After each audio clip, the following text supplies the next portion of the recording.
మీరు హైదరాబాద్ లో ఉంటూ రెంట్లతో ఇబ్బంది పడుతున్నారా? అయితే ఈ కొత్త రూల్స్ మీకోసమే.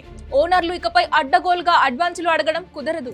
కొత్త రూల్స్ ఏంటో చెప్తాను, నోట్ చేసుకోండి. ఫస్ట్ పాయింట్, సెక్యూరిటీ డిపాజిట్ పేరుతో 6 నెలలు 7 నెలలు అడగడం బంద్. నివాసం ఉండే ఇళ్లకైతే మాక్సిమం 2 నెలల అద్దె మాత్రమే అడ్వాన్స్ తీసుకోవాలి.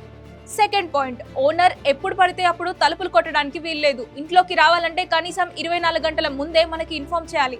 అది కూడా పొద్దున 7 నుంచి 8 గంటల మధ్యలోనే రావాలి. థర్డ్ పాయింట్, అద్దె పెంచాలంటే కనీసం 3 నెలల ముందే నోటీస్ ఇవ్వాలి. సడన్ గా వచ్చి ఈ నెల నుండి 1000 రూపాయలు పెంచుతున్నాను అంటే కుదరదు. ఇంకో మెయిన్ థింగ్ ఏంటి అంటే, చిన్న చిన్న రిపేర్లు వస్తే మనం చూసుకోవాలి, కానీ గోడలు కారడం, పైపులు పగలడం లాంటి పెద్ద రిపేర్లు ఓనరే చేయించాలి. ఆయన చేయించకపోతే మనం చేయించి ఆ పైసలు కిరాయిలో కట్ చేసుకోవచ్చు. చివరిగా నీళ్లు, కరెంటు లాంటివి ఓనర్ కట్ చేయకూడదు. ఒకవేళ ఏమన్నా కిరికిరి అయితే సెటిల్ చేయడానికి సెపరేట్ కోర్టులు కూడా వస్తున్నాయి. ఇంకో విషయం, సరైన కారణం లేకుండా అద్దెదారుని బలవంతంగా ఖాళీ చేయించడానికి వీల్లేదు. వివాదాల పరిష్కారం కోసం ప్రత్యేకంగా రెంటల్ ట్రిబ్యునల్స్ ఏర్పాటు చేస్తున్నారు. ఇవి సెంట్రల్ గవర్నమెంట్ నిబంధనలు. రాష్ట్ర ప్రభుత్వం వీటిని అధికారికంగా గెజిట్ లో విడుదల చేసిన తర్వాతే పూర్తిగా అమల్లోకి వస్తాయి.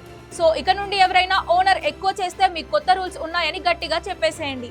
సిటీలో అద్దెకి ఉంటున్న మీ ఫ్రెండ్స్ అండ్ ఫ్యామిలీకి ఈ వీడియోని షేర్ చేయండి. ఫాలో చేయడం అసలు మర్చిపోకండి.